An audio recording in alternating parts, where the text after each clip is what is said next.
ද්විබීජපත්‍රී ශාකන්දක ප්‍රාථමික ව්‍යුහය ගැන තමයි කියලා දෙන්න යන්නේ. හරිද? එතකොට මේකේදී ඔයාලට මුලින් පුළුවන් වෙන්න ඕනේ මේකේ මේ ව්‍යුහය අඳගන්න. ඒ කියන්නේ රූප සටහන අඳගන්න පුළුවන් වෙන්න ඕනේ.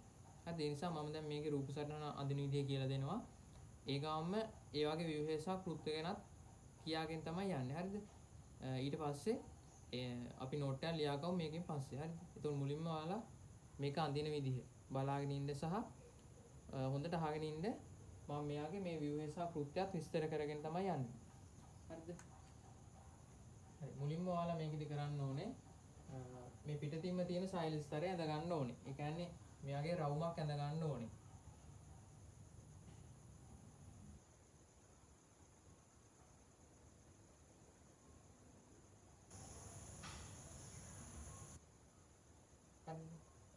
එතකොට මේ පිටතින්ම තියෙන සෛල ස්තරය ඇඳ ගන්න. එතකොට මේකෙන් මේක අඳින්න ඕනේ.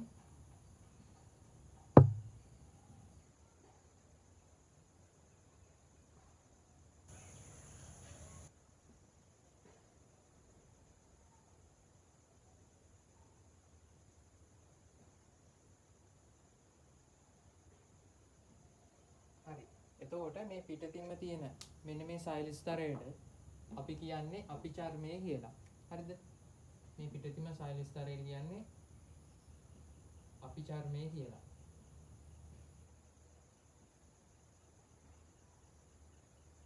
හරි. එතකොට මේ අපිචර්මය කියලා කියන්නේ තනි සෛල ස්තරයක්. හරි තනි සෛල ස්තරයක් නිසා තමයි මේක මේ වගේ මේ හීනියට අඳින්නේ. හරිද? එතකොට පිටතින්ම තියෙන සෛල ස්තරය තමයි අපි කියන්නේ අපිචර්මය කියලා. එතකොට ඒක තනි සෛල ස්තරයක්. ඒ වගේම තමයි මේ අපිචර්මයේ තියෙනවා දැන් ඔයාලා අපිචර්මය ගැන ඉගෙනගෙන තියෙන්නේ. අපිචර්මයේ තියෙනවා විශේෂ සෛලාකාර තියෙනවානේ. දැන් මෙතන ගැන නෙමෙයි මම කියන්නේ අපිචර්මය කියන එක ගත්තොත් මේකේ මේ පෝටිකාවල පාලක සෛල තියෙනවා. ඒ වගේම දැන් මුලේ තියෙන අපිචර්මය ගත්තොත් එහෙම මේකේ මූලකේශ තියෙනවා. හරිද? ওই වගේ විශේෂ සෛල තියෙනවානේ. එතකොට දැන් මෙන්න මේ කඳේ තියෙන අපිචර්මය ගත්තාම මේ අපිචර්මයේ පූටිකා සෛල තියෙනවා. හරි මූලකේශ නම් තියෙන මුලේනේ. එතකොට ඒකනත් අපි මේ දැන් ද්විබීජපත්‍රී ශාකන්දක ප්‍රාථමික ව්‍යුහය විස්තර කරන්න කියලා කියද්දි අපි අපිචර්මය ගැන කියන්න ඕනේ. එතෙන්දී අර පූටිකා ගැනත් අපි කියන්න ඕනේ. පැහැදිලිද? එතකොට පිටතින්ම තියෙන සෛල ස්තරය තමයි අපිචර්මය. ඒක තනි සෛල ස්තරයක්. ඒ වගේම තමයි අපිචර්මයේ තනින් තන පූටිකා ලෙස හඳුන්වන සිදුරු තියෙනවා. හරිද? එතකොට අපිචර්මයේ කාර්යභාරය තමයි මේකෙන් අභ්‍යන්තර, කියන්නේ අභ්‍යන්තර පටක වේලීමෙන් සහ ආසාදන වලින් ආරක්ෂා කිරීම. හරිද? එතකොට දැන් පූටිකා තියෙනවානේ. පූටිකා තියෙන නිසා ඕනනම් කියන්න පුළුවන් වායු හෝමාරුව සඳහා දායක වෙනවා කියලා. හරිද? හරි. එහෙනම් අපි යමු දැන් අපිචර්මයට ඇතුළතින් තියෙන කොටස් ගැන බලන්න. හරි. අපිචර්මයට ඇතුළතින් තියෙන කොටස් ගැන කතා කරන්න කලින් මම මේකේ තියෙන සනාල කලාප ටික ඇඳලා ඉන්නවා. හරිද? සනාල කලාප කියන්නේ මෙන්න මේ වගේ කොටස් වලට.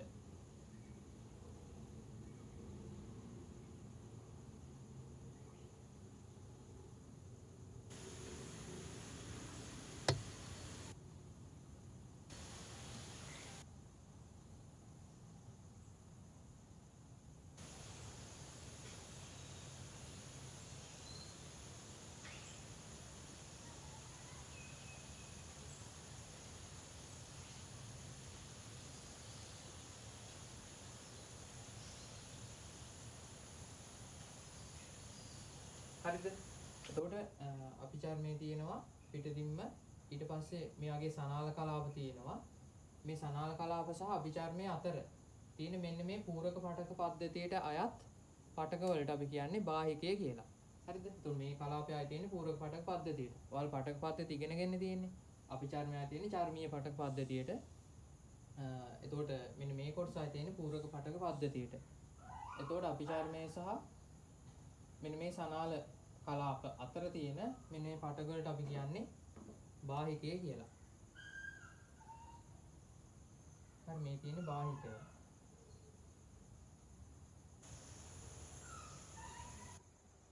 හරිද? එතකොට බාහිකය ගැන මොනවද දැනගන්න ඕනේ? හරි. පළවෙනි එක තමයි බාහිකය හැදිලා තියෙන්නේ මුද්දුස්තර සෛල වලින්. හරිද? එතකොට බාහිකයේ කාර්ය වෙන්නේ සන්ධාරණයේ සැපීම. කඳට සන්ධාරණයේ සැපෙන එක තමයි බාහිකයෙන් කරන්නේ. හරිද? එතකොට මේ බාහිකේ ප්‍රධාන වශයෙන් තියෙන මෘදුස්තර සෛල, ඒ මෘදුස්තර සෛල වලට අමතරව තව තියෙනවා තව තියෙන්න පුළුවන් ස්ථූල කෝණාස්තර සෛල තියෙන්නත් පුළුවන්. ඒ වගේම තමයි දෘಢස්තර තන්තු සෛල තියෙන්නත් පුළුවන්. පැහැදිලිද? ඒ නිසා ඒකත් මම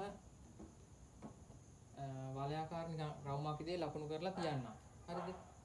මේ වගේ මම මේ කැඩියට වලින් ලකුණු කරන්නේ ඒක. හරි?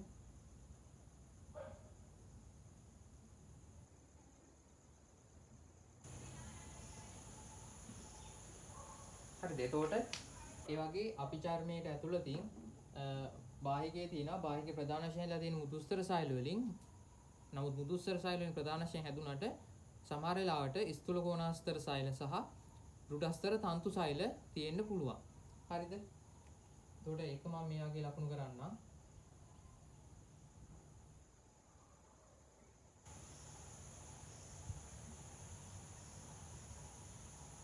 ස්ථූල කෝණාස්තර හෝ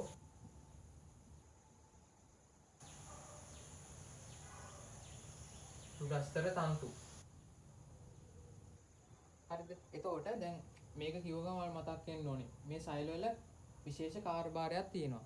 ස්ථූල කෝණාස්තර සහ දෘಢස්තර තන්තු සෛල වලින් කරන්නේ සන්ධාරණයේ සපයන එකනේ. හරිද? එහෙනම් මෙන්න මේ සෛල වර්ග මගින් බාහිකයට අමතර සන්ධාරණයක් ලබා දෙනවා. පැහැදිලිද? අර මුදුස්තර සෛල වලට අමතරව ස්ථූල කෝණාස්තර සහ දෘಢස්තර සෛල තියෙන්න පුළුවන්. එතකොට ඒ සෛල වලින් අමතර සන්ධාරණයක් ලබා දෙන එක තමයි කරන්නේ. හරිනේ? හරි. ඊගාට එතකොට බාහිකය ගැන හරි. එහෙනම් බාහිකයට ඇතුළතින් තියෙන මෙන්න මේ සනාල කලාප ගැන ඊගාට බලන්න ඕනේ. හරිද? එතකොට සනාල කලාපයක් කියලා කියන්නේ මෙන්න මේ සම්පූර්ණ කොටසකට. හරි මෙන්න මෙයාගේ කොටසක් ගත්තොත් මෙන්න මේ සම්පූර්ණ කොටස තමයි අපි කියන්නේ සනාල කලාපයක් කියලා.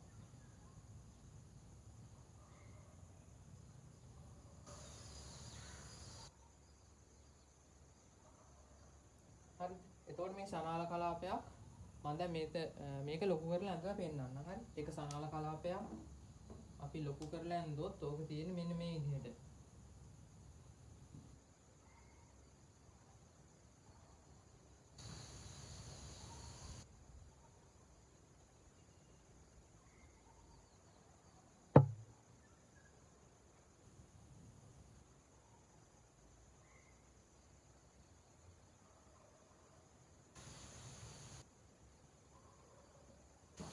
හරි හිතන්නකෝ දැන් මෙන්න මේ තියෙන සනාල කලාපය තමයි මේ ලොකු කරලා ඇඳලා තියෙන්නේ කියලා හිතන්නකෝ.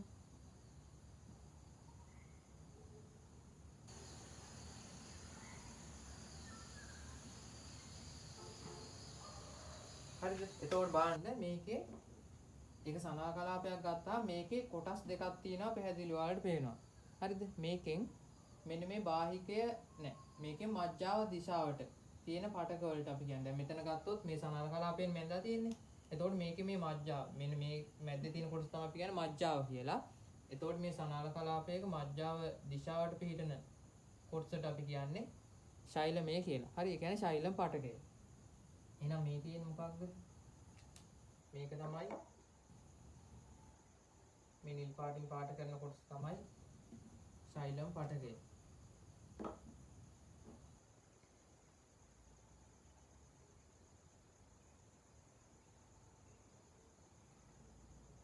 හරිද? ඊගාවට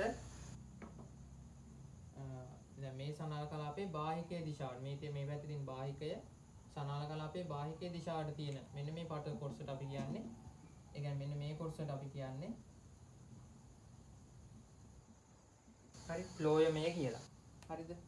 දැන් ඔයාලා අර කලින් ඉගෙන ගත්තානේ මේ සනාල පටක පද්ධතිය යටතේ සෛලම සහ ෆ්ලෝයම් කියලා දෙකක් තියෙනවා කියලා. එතකොට ද්විබීජපත්‍රී ශාකාන්තක ප්‍රාථමික ව්‍යුහයේදී ඒ සෛලම සහ ෆ්ලෝයම් පිහිටන්නේ මෙන්න මේ විදිහට තමයි. සනාල කලාපවල තමයි පිහිටන්නේ. හරිද? එතකොට එහෙනම් මේ තියෙන්නේ ෆ්ලෝයම්.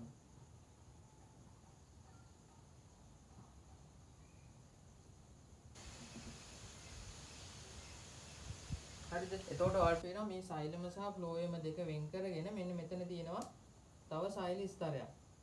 හරිද? මෙන්න මෙතන තියෙනවා තවත් සෛල ස්තරයක්.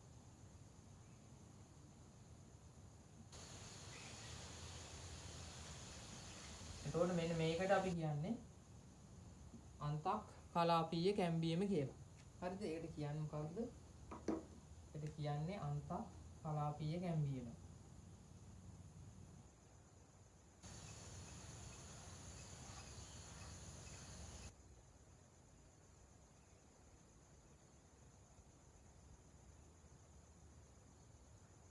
හරිද? ඒකට කියන්නේ අන්තක් කලාපීය කැම්බීම. මේක අන්තර් කලාපීය කැම්බීම නෙමෙයි. හරිද? අන්තර් නෙමෙයි අන්තක් කලාපීය කැම්බීම.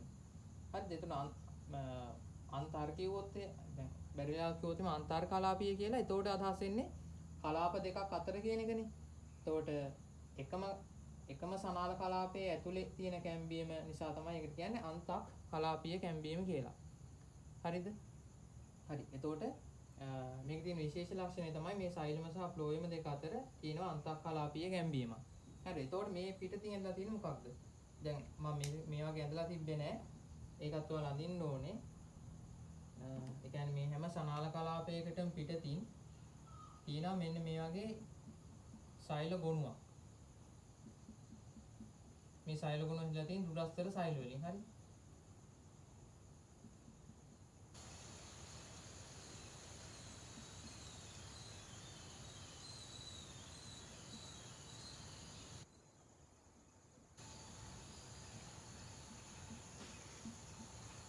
එතකොට ඒකට අපි කියන්නේ දුරස්තර සෛල ගොනුව කියලාම තමයි. දුරස්තර සෛල ගොනුව.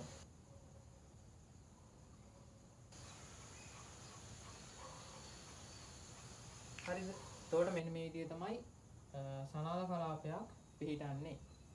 හරි. එතකොට දැන් ඔයාලා view එක ඇඳලා මේක නම් කරනකොට දැන් වෙනම මේ වගේ සනාල කලාපයක් අඳින්න ඕනේ නෑ. මෙන්න මේ view එකේම සෛලම ෆ්ලෝයම ඒවා ටික ලකුණු කරන්න ඕනේ. හරිද? මේ ඇතුළතින් තියෙන එක සෛලමය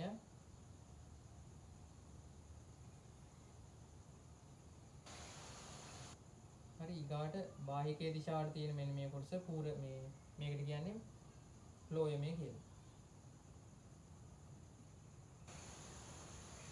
හරි ඊට පස්සේ ෆ්ලෝයමේට පිටින් තියෙනවා මෙන්න මේ වගේ දුරස්තර සෛල ගොනුවක්. මේ තියෙන්නේ දුරස්තර සෛල ගොනුවක්.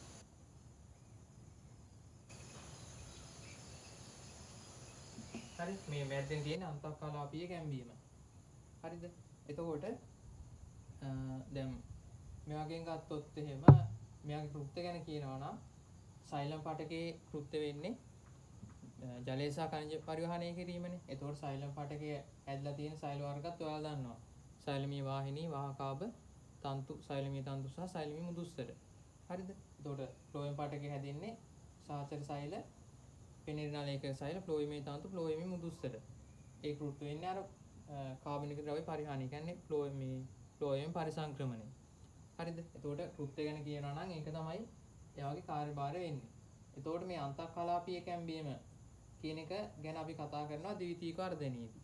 හරිද? මේ කැම්බීම පටකයට පුළුවන් විභාජනය වෙන්න. එතකොට මේ අන්තක් කලාපීය කැම්බීම ද්විතීයික වර්ධනය සඳහා දායක වෙනවා. හරිද? හරි. එතකොට මේ දුරස්තර සෛල ගොනුවකින් කරන්නේ ආරක්ෂාව සැපීම වගේ කෘත්‍යයක් තමයි කොහොමද මේ දුරස්තර සෛල ගොනුවෙන් කරන්නේ. හරිද? එතකොට ඔයාලට සිලබස් එකේදී වැඩි විස්තර මොකුත් කියලා සඳහන් කරලා නැහැ. හරිද? එතකොට මෙන්න මේ ටික දැනගත්තා නම් ඇති. හරි. ඊගාවට දැන් අපි පිටින්ම තියෙන එක අපිචාරණය ගැන බැලුවා, බාහිකය ගැන කතා කළා. ඊගාට මෙන්න මේ සනාල කලාප වලය ගැන කතා කළා. ඊගාට මේක ඇතුළතින්ම තියෙන්නේ මෙන්න මේ කොටස. මේක හැදලා තියෙන්නේ මුද්දුස්තර සෛල වලින්ම තමයි. මේකත් පූරක පටක පද්ධතියට අයත් කොටසක්. එතකොට එන්නේ කොටසට අපි කියන්නේ මජ්ජාව කියලා. හරිද? මේ කොටසට කියන්නේ මජ්ජාව කියලා. හරි.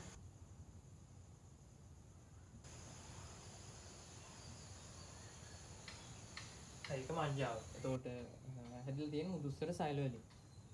හරිද? එතකොට තේරෙනවා මෙන්න මෙතන දැන් මෙන්න මේ පූරක පටක පද්ධතියට කොටස් දෙක කියන්නේ මජ්ජාව සහ බාහිකය සම්බන්ධ කරගෙන මෙන්න මේ කලාප දෙකක් අතර තියෙනවානේ මෙන්න මේ වගේ මුදුස්තර සෛල.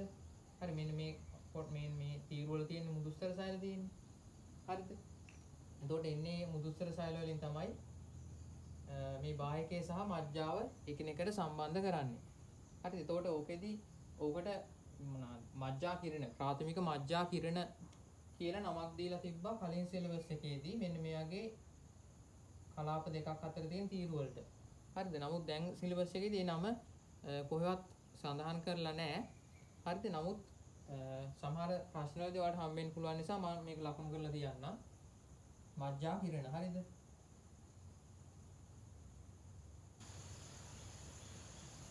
හරි මජ්ජා කිරණය වලින් කරන්නේ මජ්ජාව සහ බාහිකය එකිනෙකට සම්බන්ධ කරන එක.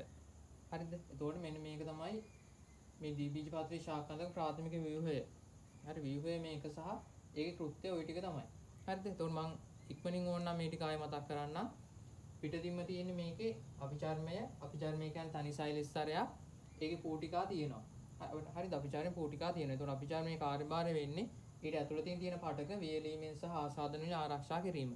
අර පූටිකා තියෙන නිසා අපිට වායු හෝ මාරුව කියන ඒවාත් ගන්න පුළුවන්. අභිචර්මයේ තව තවත් කෘත්‍යයන් තියෙනවානේ. හරිද? එතකොට මේ පූටිකා වායු හෝ මාරුවට දායක වෙනවා. හරි. ඊට පස්සේ අභිචර්මයේ ඇතුළතින් තියෙන්නේ පූරක පටක පද්ධතියට කොටසක්. ඒකට අපි කියන්නේ බාහිකය කියලා. හරිද? එතකොට බාහිකය හැදලා තියෙන ප්‍රධාන වශයෙන් මුදුස්තර සෛල වලින්. හරි සමහර වෙලාවට මේ අභිචර්මයට ඇතුළතින් ස්ථූල කෝණාස්තර සෛල තියෙන්න පුළුවන් සහ දුරස්තර තන්තු සෛල තියෙන්න පුළුවන්. හරිද? එතකොට ඒ වගේ සෛල තිබුණොත් ස්ථූල කෝණාස්තර සහ දුරස්තර තන්තු සෛල වලින් කරන්නේ ශාඛාන්තයට අමතර සන්ධාරණයක් ලබා දෙන එක. හරිද? හරි ඒක තමයි එතකොට මේ බාහිකය ගැන කියන්න තියෙන්නේ. බාහිකය ඇතුළතින් තියෙන ඊගාවට සනාල කලාප වලයක්.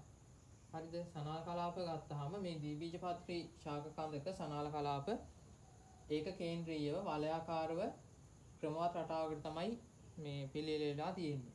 හරිද? ඒතේ සනාල කලාපයක සෛලම සහ ෆ්ලෝයම පටක තියෙනවා. මජ්ජා දිශාවට තියෙන්නේ සෛලම් පටකය, බාහික දිශාවට තියෙන ෆ්ලෝයම් පටකය. සෛලම සහ ෆ්ලෝයම දෙක අතර අන්තක්කලාපීය කැම්බීමක් තියෙනවා. හරි සනාල කලාපයේ පිටතින්. හරි මේ වගේ සනාල කලාපය හැම එකකටම පිටතින් දුඩස්තර සෛල ගුණයක් තියෙනවා. හරිද? ඊගාට ඒ සනාල කලාප වලට ඇතුළතින් ඒ කියන්නේ හරි මැද්ද කියන්නේ ශාඛ කඳේ මැද්දට වෙන්න සනාල කලාප වල ඇතුළතින් තියෙනවා පූරක පටක පද්ධතියට අයත් කොටස. ඒකට අපි කියන්නේ මජ්ජාව කියලා. හැදලා තියෙන ප්‍රධාන වශයෙන් මුදුස්තර සෛල වලින්. හරිද? එතකොට ඔන්න ඔය කියන දේවල් ටික තමයි ඔයාලා දැනගන්න ඕනේ. මෙන්න මේ ද්විබීජපත්‍රී ශාඛාන්තයේ ප්‍රාථමික ව්‍යුහය ගැන. හරිද? හරි. එතකොට මේ ගැන නෝට් එකක් ලියාගෙන ඊග අපි කතා කරන්න ඕනේ ඒක බීජපත්‍රී ශාඛාන්තක ප්‍රාථමික ව්‍යුහය ගැන. හරි මේ ව්‍යුහය ගැන මේ තව පොඩි දෙයක් ඔයාලට කියලා තියෙනවා. මේකේ මේ දැන් ද්විබීජපත්‍රී ශාඛයක් ගත්තාම මේක අතු බෙදෙනවානේ. කියන්නේ ශාඛාන්ත අතු බෙදෙනවානේ. එයාට අපි කියනවා පාර්ශ්වික ශාඛා කියලා. හරි. එතකොට මේ අතු බෙදෙන්නේ කක්ෂීය අංකුර වලින්නේ. හරිද? ඒ නිසා ඒක ගැනත් ඔයාලට කියලා තියෙනවා මේ මතු පිට පෘෂ්ඨයේ පවතින කක්ෂීය අංකුර මගින් පාර්ශ්වික ශාඛා හට ගන්නවා කියලා තියෙනවා. හරිද? ඒ කියන්නේ දැන් කක්ෂීය අංකුර කියලා කියන්නේ දැන් අපි මේ අරන් තියෙන හරස් කඩක්නේ. ඒ කියන්නේ මේ වගේ මේක ද්විබීජපත්‍රී ශාඛාන්ත නම් හරි මේක අපි මෙන්න මේ වගේ තැනකින් කපලා මේ හරස් කඩන්න අපි මේ අරගෙන තියෙන්නේ. එතකොට දැන් මේ ශාඛාන්තක මෙන්න මේ වගේ තැන් වලින් එනවා මොනවාද කක්ෂීය අංකුර තියෙනවානේ. හරිද? එතකොට ඒ තියෙන කක්ෂීය අංකුර වලින් තමයි අර අතු බෙදිලා අලුතෙන් අතු හැදෙන්නේ. ඒකට අපි කියනවා පාර්ශ්වික ශාඛා කියලා. හරිද? එතකොට ඒ ගැනත් ඔයාලට කියලා තියෙනවා මෙන්න මේ ව්‍යුහය යටතේ මතු පිට පෘෂ්ඨයේ පවතින කක්ෂීය අංකුර මගින් පාර්ශ්වික ශාඛා හට ගන්නවා කියලා තියෙන්නේ නෝට් එකේදී ඒක ගැන තමයි. හරිද? හරි. එහෙනම් ඊගාට අපි බලන්න ඕනේ ඒක බීජපත්‍රී ශාඛාන්තයේ ප්‍රාථමික ව්‍යුහය ගැන. හරි. ඒකත් දැන් මේක වගේ මම ඔයාලට විස්තර කරලා දෙන්නම්. ඒකේ හැබැයි මේ තරම් ලොකු විස්තරයක් ඔයාලට කියලා නැහැ. මේ කියන්නේ ඒක බීජපත්‍රී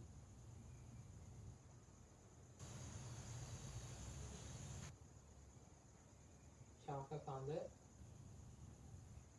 ඒකේ ප්‍රාථමික ව්‍යුහය හරිද?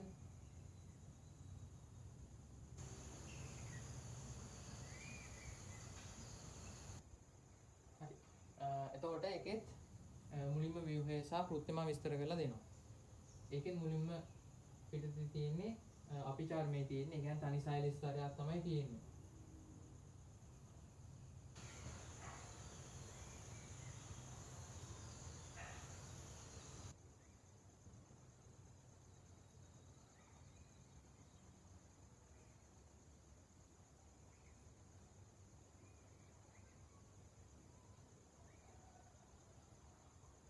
හරිද? ඔය තනි සෛල ස්තරයට අපි කියන්නේ අපිචාර්මේ කියලා.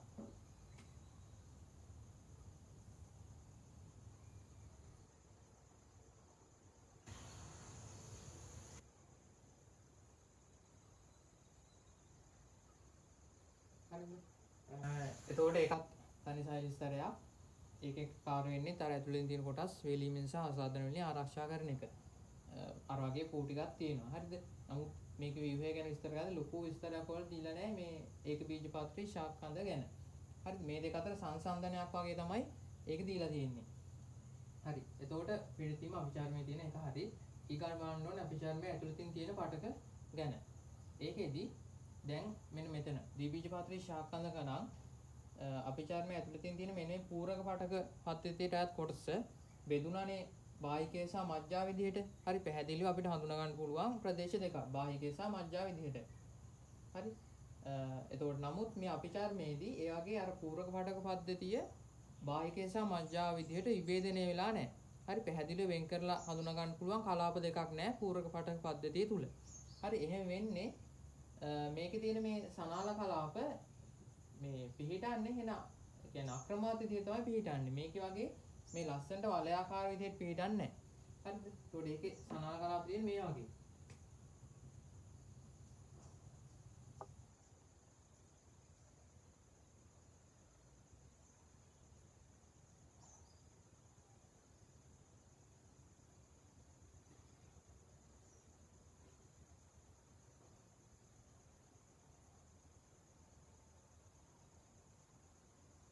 හරි මේක මේ වලයාකාර ක්‍රමවත් රටාවක් නෑ. හරි නිකන් අක්‍රමවත් විදිහට තනින් තන විසිරීලා තියෙන්නේ මේ සනාල කලාප.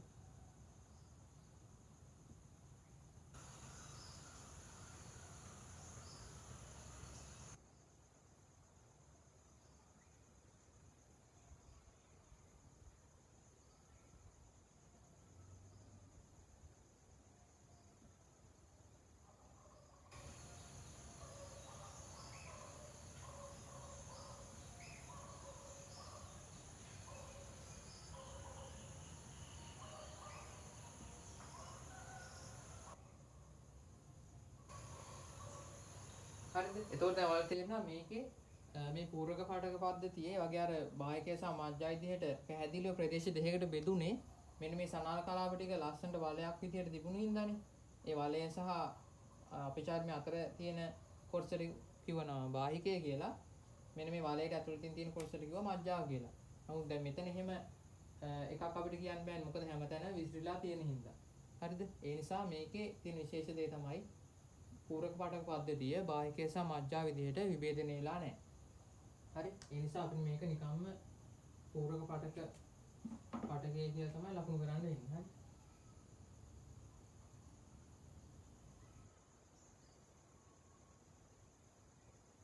හරි. ඊගාවට දැන් මේකේ තියෙන සනාල කලාප ගැන අපි බලන්න ඕනේ.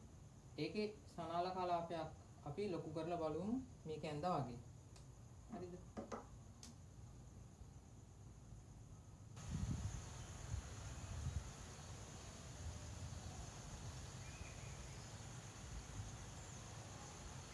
හරි මේක මෙන්න මේක බීජපත්‍රී ශාකන්ධයේ සනාල කලාප ගත්තා. මේකේ තියෙනවා සෛලම සහ ෆ්ලෝයම කියන දෙක තියෙනවා. හරි. මේක තමයි සෛලම් පටකය. ඊගාට පිටතින් තියෙනවා මේකේ ෆ්ලෝයම් පටකය.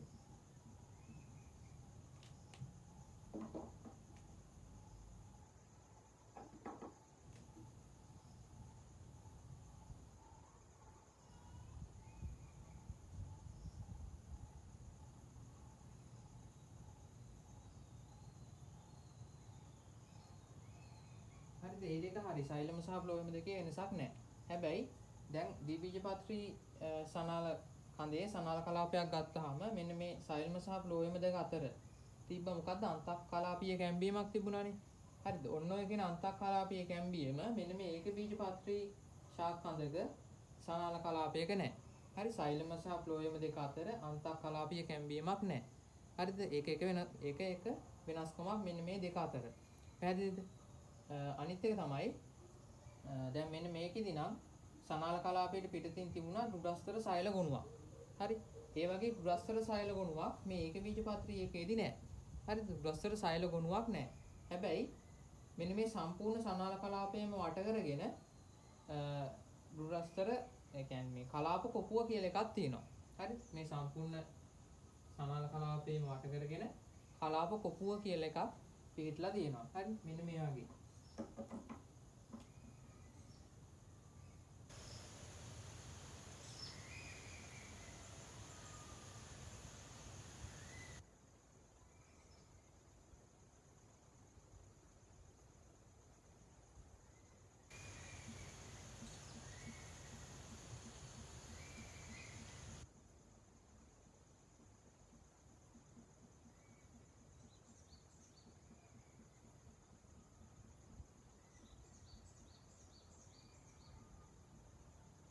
හරි දොන්න ඔය පිටින් තියෙන මේක තමයි කියන්නේ කලාප කොපුව කියලා. හරි මේ සම්පූර්ණ එකම ආවරණය කරන් කොපුවක් වගේ තියෙන්නේ.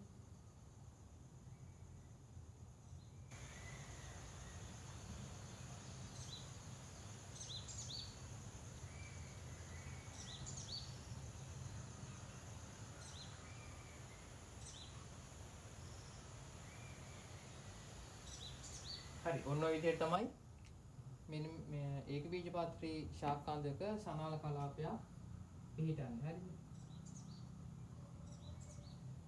හරි එතකොට දැන් මෙයාගෙත් ඕනවාට මේ කොපුව ලකුණු කරලා තියාගන්න කිහිපයක විතරක් ඕන. මෙයා පොඩියට අඳින්න නිසා මේ මෙන්න මේ කොපුව මේක ලකුණු කරන්න අමාරුයි.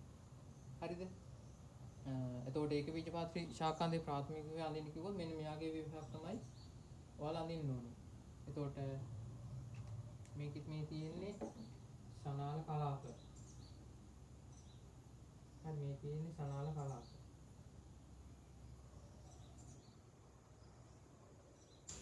හරිද? එතකොට ඔය ගැන ඔන්න ඔකේ විස්තර ටික තමයි මෙන්න මේක ගැන දැනන් ඉන්න ඕනේ. පිටතීම අභිචාරණය පිළිටනවා. අභිචාරණය ඇතුළේ තියෙනවා පූරක පාඨක පද්ධතිය. ඒක හැබැයි බාහිකේ සහ මජ්ජා විද්‍යාවට විභේදනය වෙලා නැහැ. එතකොට සනාල කලාප පිළිටන්නේ විසිරිලා අක්‍රමාත විදිහට විසිරිලා පිළිටන්නේ සනාල කලාප. සෛලම සහ ෆ්ලෝයම තියෙනවා. නමුත් මේ දෙක අතර අන්තකලාපීය කැම්බීමක් නැහැ. හැම සනාල කලාපයක්ම වට කරගෙන තියෙනවා මෙන්න මේ වගේ කලාප කොපුව කියලා එකක්. හරිද? ඕක තමයි එතකොට ඒකබීජපත්‍රී ශාක කඳක මේ ව්‍යුහය ගැන ඔයාලා දැනගන්න ඕනේ. හරිද?